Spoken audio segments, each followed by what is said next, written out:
पारू बिटिया, जल्दी आओ, देरी हो रही है। आई बाबा, ये लो आपका डिब्बा। अरे वाह, वैसे क्या बनाया आज तुम्हारी माँ ने? अब मुझे नहीं पता, दाल भात है। अब बस मछलियाँ ही पकड़ते मत रह जाना सारा दिन, वक्त पर खाना भी खा लेना। ठीक है, खा लूंगा, तुम मेरी इतनी चिंता मत किया करो। बाबा, आप मुझे कब अपने साथ ले जाओगे? कहाँ? मछली पकड़ने, समंदर में। और तुम क्या करोगी वहाँ? ले चलो ना बाबा। माँ, बोलो ना बाबा को। अरे ले जाओ ना इसे, कितने दिनों से रट लगा रखी है इसने आपके साथ जाने की। अच्छा, ऐसी बात है, तो चलो फिर, आज तुम्हें अपने साथ लेकर ही चलता हूँ। बाबा, सच में आप बहुत अच्छे हो। ये कहानी है गणपत मछुआरे की, जो समंदर के किनारे रहता था। उसकी पत्नी रीमा और उसकी 7 साल की बेटी पारू भी उसके साथ ही रहते थे। गणपत समंदर से मछलियां पकड़ता और फिर उन्हें बेचकर अपने परिवार का पेट पालता था। उस दिन पारू की जिद पर गणपत उसे भी अपने साथ मछलियां पकड़ने ले गया। जैसे ही गणपत की नाव समंदर में आगे बढ़ी तो पारू खुशी से उछल पड़ी। बाबा, कितना मजा आ रहा है ना? ये समंदर की लहरें कितनी बड़ी बड़ी होती हैं। रुको, अभी जब जाल फेंकेंगे ना, तब तुम्हें और मजा आएगा। कुछ और दूर जाकर गणपत ने समंदर में अपना जाल फेंका और फिर थोड़ी देर बाद जब उसने जाल वापस खींचा तो उसमें 5-7 मछलियां फंसी थी। ये देखकर पारू बहुत खुश हुई। तभी अचानक कहीं से एक बगुला उड़ता हुआ उसकी नाव पर आया और जिसे देखते ही पारू ने उसे डराने और भगाने की कोशिश की। हश, हट, भाग यहाँ से, भाग। क्या हो गया पारू? देखो ना बाबा, ये तोता हमारी नाव पर बैठा है। हैं? तोता? गणपत ने बगुले को देखा और फिर अपना पेट पकड़कर हंसने लगा। क्या हुआ बाबा? अरे मेरी बच्ची, ये तोता नहीं है, तोते तो हरे रंग के होते हैं। अच्छा, फिर ये क्या है बाबा? बिटिया, ये बगुला है, ये मछलियाँ खाता है और मछलियाँ खाने के लिए ही ये तुम्हारे पास आया है। पर बाबा, आपने कितनी मेहनत से ये मछलियाँ पकड़ी हैं, तो हम इसे अपनी मछलियाँ क्यों दें? कोई बात नहीं बिटिया, बस एक मछली ही चाहिए इसे। तभी बगुला उड़कर पारू के सिर पर आकर बैठ गया।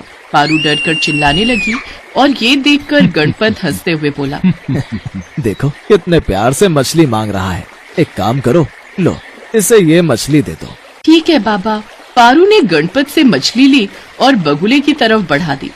बगुले ने मछली को अपनी चोंच में दबाया और उसने पारू को ऐसे देखा जैसे वो उसे शुक्रिया कह रहा हो। उसके बाद वो दूर उड़ गया। इसके बाद गणपत ने फिर से पानी में जाल फेंका, लेकिन इस बार जाल में बस 2 ही मछलियां फंसी। ओहो बाबा, इस बार तो बस 2 मछली फंसी। पहले पता होता तो उस बगुले को मछली नहीं देते हम। बलुगा नहीं पारू, बगुला था वो। और बेटी, एक मछली से क्या फर्क पड़ता है, वो उसी बगुले की किस्मत में लिखी थी, तो वो उसे ले गया। और तुम्हें क्या लगता है कि वो उस मछली को अकेला खाएगा क्या? नहीं बिटिया, वो जरूर अपने बच्चों के लिए वो मछली लेकर गया होगा। जैसे मैं मेहनत करता हूँ तुम्हारे लिए, वैसे ही वो भी खाना ढूंढने आया होगा अपने बच्चों के लिए, छोटे छोटे बगुलों के लिए, समझी? बलुगो नहीं बाबा, बगुलों के लिए। पारू की बात सुनकर दोनों जोर जोर से हंसने लगे। थोड़ी देर बाद गणपत अपनी नाव किनारे की तरफ ले आया। उस दिन पारू बहुत खुश थी। पारू के साथ जाने से गणपत को भी अच्छा लगा, क्योंकि पारू अपनी प्यारी प्यारी बातों से गणपत का मन लगाए हुए थी। गणपत अब हर रोज पारू को अपने साथ ले जाता और हर रोज वो बगुला भी मछली पाने के लिए गणपत की नाव पर आकर बैठ जाता। ऐसे ही एक दिन, चलो बाबा, देरी हो रही है। अरे वाह, आज तो बिटिया रानी मुझसे पहले तैयार हो गई। हाँ, तैयारी नहीं हो गई, देखो मैंने नाव पर जाल भी रख दिया, ड्रम भी धोकर रख दिया और खाने का डिब्बा भी रख लिया है। अब चलो ना बाबा। हाँ हाँ, चलो भाई, चलते हैं। उस दिन भी वैसा ही हुआ। गणपत ने 8-10 मछलियां पकड़ी और फिर तभी वो बगुला फिर से आकर नाव पर बैठ गया। आ गए तुम? लो, मैं कब से ये मछली हाथ में पकड़कर बैठी थी। आज बहुत देर कर दी तुमने आने में। अरे तुम तो इस बगुले से बात करने लगी, पता नहीं ये तुम्हारी बातें समझता भी है या नहीं। समझता है बाबा, सब समझता है। हाँ, बिल्कुल मेरी समझदार बिटिया की तरह। बगुले ने पारू से मछली ली और उड़ गया।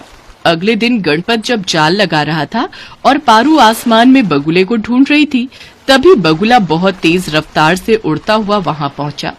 अरे वाह, आ गया मेरा दोस्त, ये लो मछली, लो ले लो इसे। पारू ने बगुले को मछली दी, पर उसने मछली ली नहीं, बल्कि वो पारू के कपड़े पकड़कर खींचने लगा। पारू को कुछ समझ में नहीं आ रहा था, क्योंकि बगुले ने पहले कभी मछली लेने से इनकार नहीं किया था। ये देखकर पारू ने तुरंत अपने बाबा को आवाज लगाई। बाबा देखो ना, ये बगुला आज मछली नहीं ले रहा है। पर बगुले तो ऐसा नहीं करते। बस ये मेरे कपड़े खींच रहा है, देखो देखो ना इसे। अगर ये मछली नहीं खा रहा है और तुम्हारे कपड़े खींच रहा है, तो इसका मतलब जरूर कोई बड़ी बात है। शायद ये हमें कहीं ले जाने की कोशिश कर रहा है। गणपत ने जैसे ही बगुले को हाथ में लिया, वो आसमान की तरफ उड़ गया। गणपत ने अपनी नाव से उसका पीछा करना शुरू कर दिया। थोड़ी देर बाद बगुला उसे एक किनारे पर लेकर गया। गणपत ने देखा कि वहां किनारे एक पुराना खराब जाल पड़ा है, जो शायद किसी मछुआरे ने फेंका था, और उस जाल में एक बगुली का पैर फंसा हुआ था।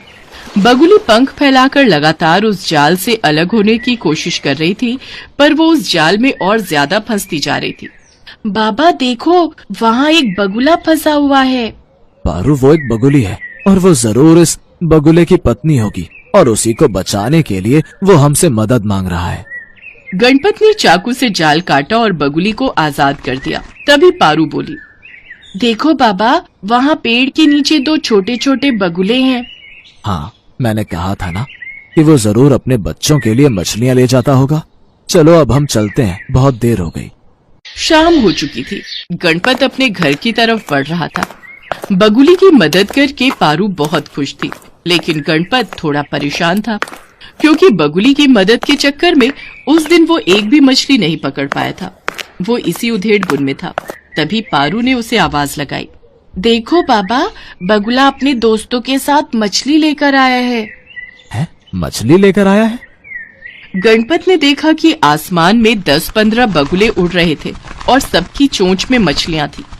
गणपत के दोस्त बगुले ने अपनी चोंच में दबाई हुई मछली को नाव में रखे ड्रम में डाल दिया, और देखते ही देखते सारे बगुलों ने भी ऐसा ही किया। इसके बाद सारे बगुलों ने पारू को घेर लिया। पारू बगुलों के साथ खेल रही थी और हंसती ही जा रही थी, और ये सब देखकर गणपत की आंखों में आंसू थे। वो बहुत खुश था, क्योंकि उसे एक सच्चा दोस्त जो मिल गया था।